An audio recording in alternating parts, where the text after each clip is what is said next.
Assalamualaikum warahmatullahi wabarakatuh.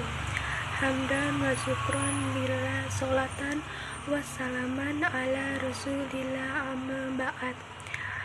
Ikhwan fillah yang saya hormati, marilah kita bersyukur kepada Allah SAW atas rahmat dan kasih sayangnya yang dilimpahkan kepada kita. Sholawat serta salam kita curahkan kepada baginda Rasulullah SAW yang membawa umat manusia dari kejahiliaan menuju pengabdian kepada Allah SAW. Hadirin yang dimuliakan Allah, judul ceramah yang akan saya bawakan pada kesempatan ini adalah pentingnya menuntut ilmu. Tak bisa dipungkiri kita tidak bisa hidup tanpa ilmu. Oleh sebab itu, Islam memerintahkan kepada kita untuk menuntut ilmu, baik ilmu ukrawi maupun duniawi, dan tidak ada alasan bagi kita untuk tidak mencari ilmu. Sebagaimana sabda Rasulullah SAW, "Thalabul ilma faridatun ala kulli muslimin wa muslimah." Artinya, mencari ilmu itu wajib bagi orang Islam, laki-laki dan perempuan. Maka dengan ilmu kita bisa menundukkan seluruh makhluk Allah yang ada di muka bumi ini. Dengan ilmu kita bisa memimpin dunia, memimpin seluruh makhluk Allah, dan kita akan menjadi makhluk terbaik di antara makhluk Allah. Namun jika tidak berilmu, kita akan menjadi bodoh, tidak tahu apa dunia ini, dan pada akhirnya kita menjadi makhluk yang paling rendah.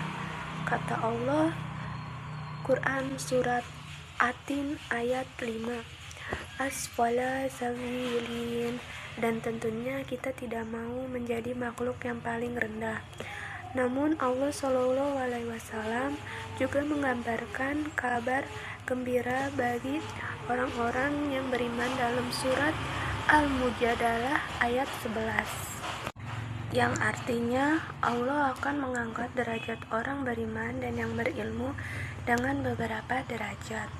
Oleh karena itu, marilah kita tetap menuntut ilmu, karena dengan ilmu kita akan mendapatkan kebahagiaan dunia dan akhirat. Sebagai kesimpulan, selama hayat masih dikandung badan, mari kita selalu menuntut ilmu tanpa mengenal lelah, karena ilmu sangat penting dalam kehidupan kita. Kita tidak bisa menjadi insan kamil tanpa ilmu. Assalamualaikum warahmatullahi wabarakatuh. Alhamdulillahirabbil alamin, wa bihi nasta'in wa ala umuri dunya waddin, wassalatu wassalamu ala asrofil anbiya'i wal mursalin wa ala alihi wa sahbihi ajmain, amma ba'du. Dalam Al-Quran surat Al-Insyirah ayat 7 dan 8 Allah berfirman, a'udzubillahi minasyaitonir rajim, bismillahirrahmanirrahim, faiza faragta fansab wa ila rabbika farghab.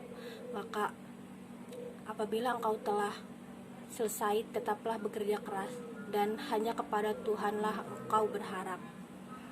Dari Ibnu Abbas radhiyallahu anhu, Rasulullah SAW bersabda, yang artinya ada dua nikmat yang membuat manusia tertipu. Yang pertama, nikmat sehat dan nikmat waktu luang. Hadis riwayat Bukhari. Al-faraq atau waktu luang sering sekali membuat kita tertipu, padahal banyak sekali hal yang harus kita lakukan dan bekal kita menuju akhirat sangat sedikit. Dari Ibnu Abbas radhiyallahu anhu, Rasulullah SAW bersabda, yang artinya, dan masa luangmu sebelum masa sibukmu. Hadis riwayat Al-Hakim.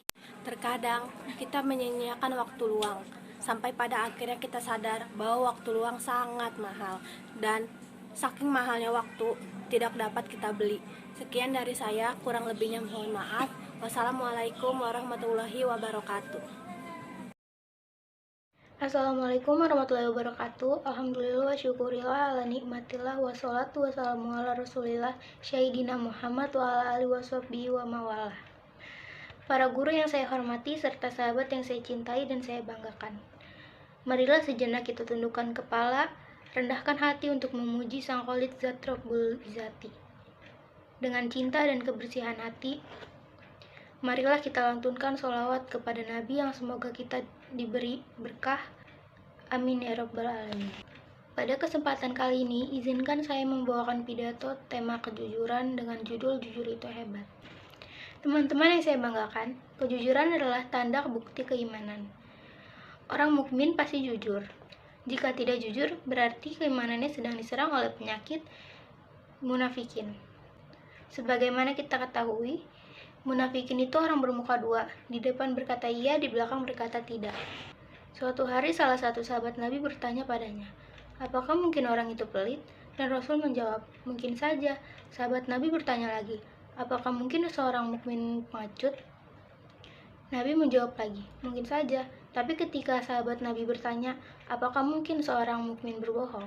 Nabi menjawab tidak. Hadis riwayat Imam Malik dan kitab Al-Muwatta.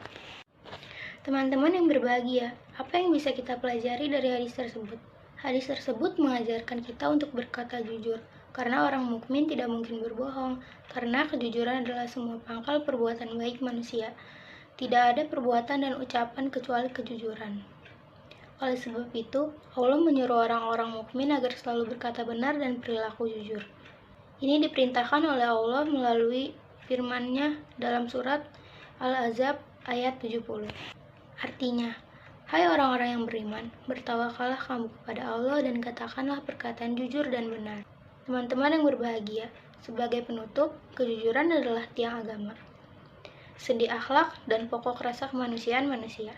Tanpa kejujuran, agama tidak lengkap, akhlak tidak sempurna, dan seorang manusia tidak sempurna menjadi manusia. Rasulullah SAW telah bersabda yang artinya sebagai berikut. Tetap berpegang eratlah wahai kamu seakan-akan melihat kehancuran dalam berpegang teguh, tapi yakinlah bahwa di dalam kejujuran itu terdapat keselamatan. Hadis riwayat Abu Dunya. Mungkin hanya itu yang bisa saya sampaikan, kurang lebihnya mohon maaf. Semoga yang saya sampaikan dapat bermanfaat untuk kalian semua. Wabillahi taufiq wal hidayah. Wassalamualaikum warahmatullahi wabarakatuh. Assalamualaikum warahmatullahi wabarakatuh. Hadirin yang saya hormati, Alhamdulillah. Puji syukur patut kita panjatkan karena sampai detik ini masih dikaruniai hidup dan kesehatan. Bapak, Ibu, dan Saudara sekalian, sudah hampir 3 tahun wabah COVID-19 melanda dunia.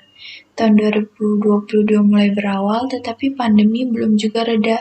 Di tengah situasi ini, mari kita sama-sama kembali belajar untuk sabar.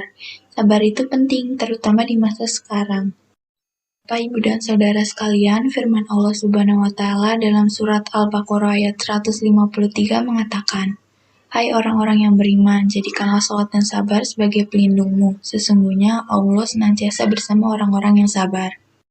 Di ayat itu Allah mengingatkan kita untuk sabar, karena pelindung orang beriman adalah kesabaran. Kunci dari semua ini adalah kesabaran. Yang sedikit yang dapat saya sampaikan pada ceramah pagi ini, mohon maaf bila ada salah kata atau ucapan yang kurang berkenan. Wassalamualaikum warahmatullahi wabarakatuh.